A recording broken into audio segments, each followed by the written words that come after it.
Hello नमस्कार, मैं कृष्णा कुमार। आज बौद्ध कला पर बात करेंगे।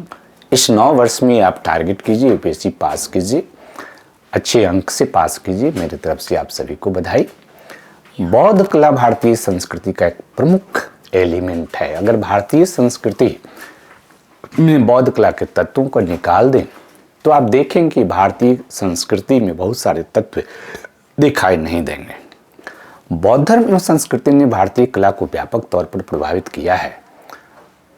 अब जहाँ तक बौद्ध कला की हम बात करते हैं तो बौद्ध कला के अंतर्गत आज का जो विषय वस्तु है, इसके अंतर्गत हम स्तूप कला की बात करेंगे। देखिए, स्तूप जब आप अध्ययन करते हैं तो स्तूप में कुछ इम्पॉर्टेंट उसके अंग होते हैं, राइट। और स्तूप के अगर अंगों को अगर आप आंसर लिख रहे हैं और उसमें ये दिखा लेते हैं कि स्तूप के ये महत्वपूर्ण अंग हैं तो आपको बेहतर मार्क्स मिलती है। अदरवाइज हिस्टोरिकल केवल लिखने से कला के जो विषय वस्तु है उसमें बहुत मार्क्स नहीं मिलती है। और हम लोग जो कुछ भी कर रहे हैं अच्छे मार्क्स प्राप्त करने के लिए कर रहे हैं। तो स्तूप को अगर समझना हो तो सांची का जो महास्तूप है उसको आप देख सकते हैं। देखिए, सांची का जो महास्तूप है जिसको आप देखें, यहाँ पर स्क्रीन पर आप देखें तो स्क्रीन पर आप जब सांची के महास्तूप को देखें तो देखेंगे कि सांची के महास्तूप जो है, इस महास्तूप के अंतर्गत कई इंपॉर्टेंट जो पॉइंट्स है उसको दिखाया गया है, जिसमें मेधी और कहा जाता है कि सांची का जो महास्तूप है एक तरह से त्रिमेधी है। मेधी के अलावा आपको वेदिका को ध्यान में रखना पड़ेगा। और वेदिका जो कि चारदीवारी के रूप में निर्माण किया जाता है, तो चूंकि ये त्रिमेधी है तो 3 जगह पर वेदिका का यह निर्माण दिखाई देती है। वेदिका के निर्माण के लिए इसके अंतर्गत हम स्तंभ का प्रयोग करते हैं, फिर सूची का उपयोग करते हैं, उष्णीश का प्रयोग करते हैं। इसके अलावा जो मुख्य स्तंभ है वो अंड है ना, जो गोलाकार जो पृष्ठ आपको दिखाई दे रही है, गोलाकार जो आकृति दिखाई दे रही है, ये अंड है। और वेदिका और अंड के बीच का जो भाग है जिसको प्रदक्षिणा पथ के रूप में हम लोग यूज करते हैं। और अंड के ऊपर, अगर अंड के ऊपर आप देखते हैं तो फिर एक और वेदिका छोटी सी है जिसमें अस्थि अवशेष को रखा जाता है, जिसको हर्मिक कहते हैं। हर्मिक के ऊपर एक स्तंभ लगा हुआ है जिसको यष्टि बोलते हैं, और उसके ऊपर छत्र है ना। तो मोटा मोटी स्तूप जो वास्तुकला है, उस वास्तुकला के अंतर्गत ये चीज तो है ही। साथ ही साथ 4 दिशाओं में 4 तोरण द्वार भी आपको दिखाई देंगे, 4 तोरण द्वार।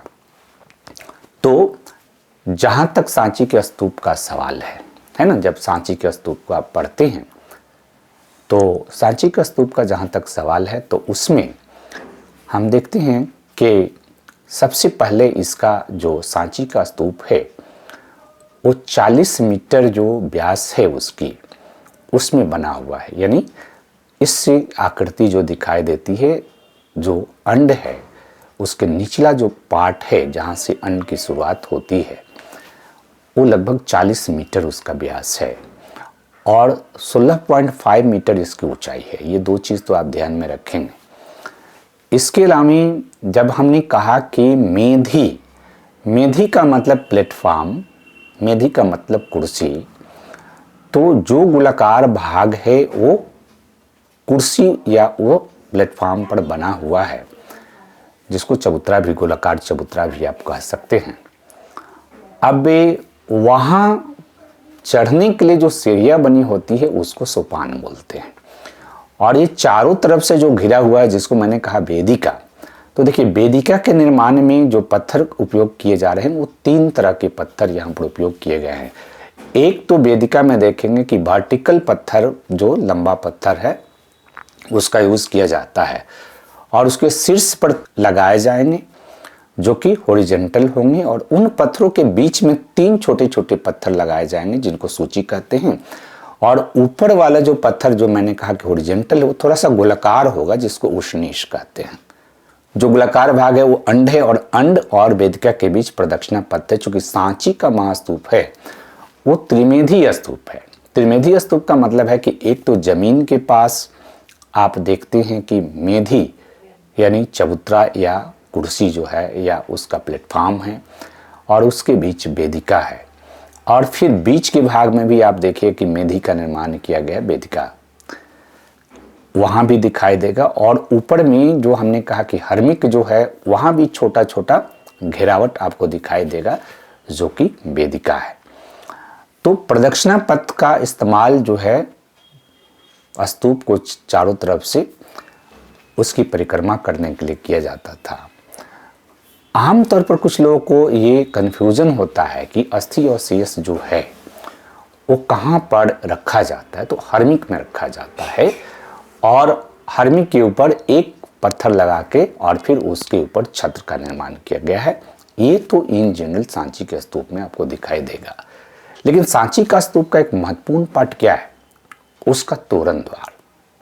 4 दिशाओं में 4 प्रमुख तोरण द्वार, और उन तोरण द्वारों का निर्माण भी फिर उसी तरह से हो रहा कि एक दो तरफ हम वर्टिकल स्तंभ, काफी ऊंचा स्तंभ का उपयोग कर रहे हैं, और उसके ऊपर 3 हॉरिजॉन्टल स्तंभ है, और 3 हॉरिजॉन्टल स्तंभ है, उनके बीच में फिर 3-3 छोटे छोटे पत्थर लगाए गए हैं। लेकिन जो तोरण द्वार है वो भी बहुत ही महत्वपूर्ण है, क्योंकि तोरण द्वार पर बुद्ध और बुद्ध के जीवन से संबंधित कुछ महत्वपूर्ण आकृतियां उत्कीर्ण है, जिसमें बुद्ध के जन्म को कमल के माध्यम से दिखाया गया है।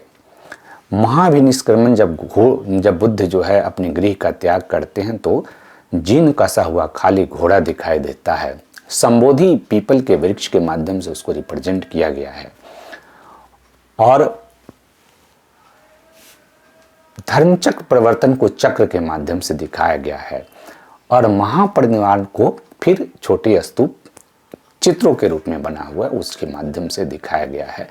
तो इस तरह से आप जो है स्तूप वास्तुकला को समझ सकते हैं, उसको एक्सप्लेन कर सकते हैं, और जब आप एक्सप्लेन करेंगे तो वास्तव में कलात्मक दृष्टिकोण से आप ये वास्तुकला को या कला के तत्वों को समझते हैं। अदरवाइज केवल हिस्टोरिकल फैक्ट लिखने से कला में बहुत ज़्यादा मार्क्स नहीं मिलती है। धन्यवाद।